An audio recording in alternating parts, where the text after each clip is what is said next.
To you, Laura Bicker, for us there in Beijing. And let's talk more about this now with Craig Allen, former U.S. ambassador to Brunei and non-resident senior fellow at the Asia Society. Ambassador, really good to have you with us here in the studio. Just listening to our correspondent there speaking about China's perspective. China does not appear at all ready to back down. You just got back from Beijing. What is your sense of where things stand? Oh, I agree that China is holding firm and they are waiting for a signal from Washington. Simultaneously, Washington is waiting for a signal from Beijing. The modalities of this conversation are not working very well.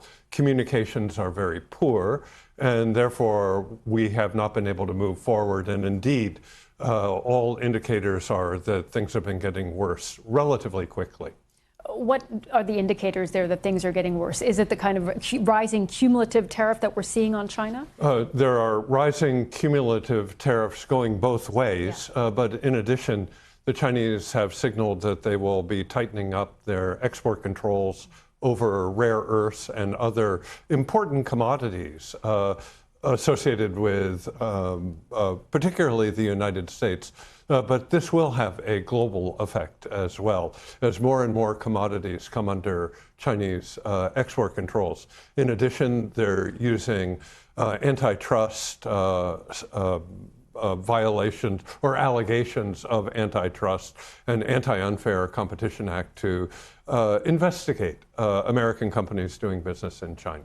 What do you think the signal is that the U.S. would give for China to say it is ready to negotiate? I mean, they keep talking about someone needing to give the first signal. What would that be from China's perspective? On the U.S. side, I think that the White House would very warmly welcome a crackdown on fentanyl and other fentanyl chemicals that are being exported to Mexico in particular.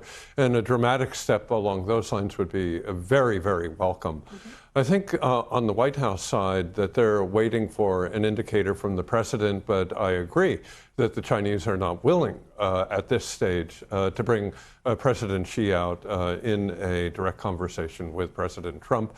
The Chinese are suggesting strongly that their precondition is more junior negotiations to lay the groundwork for a durable agreement.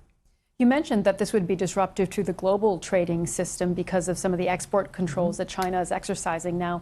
What type of disruption are we talking about? Could we be talking about a global recession soon?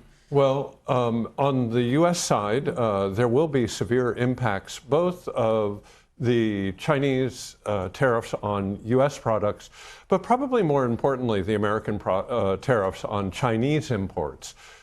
Due to the American tariffs, many manufacturers in the United States are going to find that their spare parts or their chemicals, their packaging, their capital equipment is suddenly unavailable.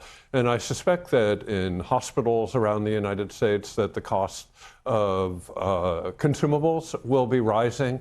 And I expect on the retail side, particularly retail targeted at lower income Americans, that prices are going to be rising fast soon. And so there will be a dramatic impact here if these tariffs don't come down.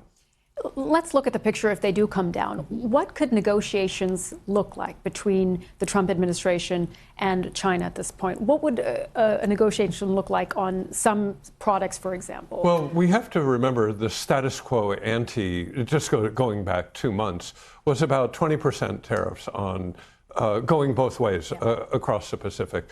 And President Trump had demanded action on fentanyl.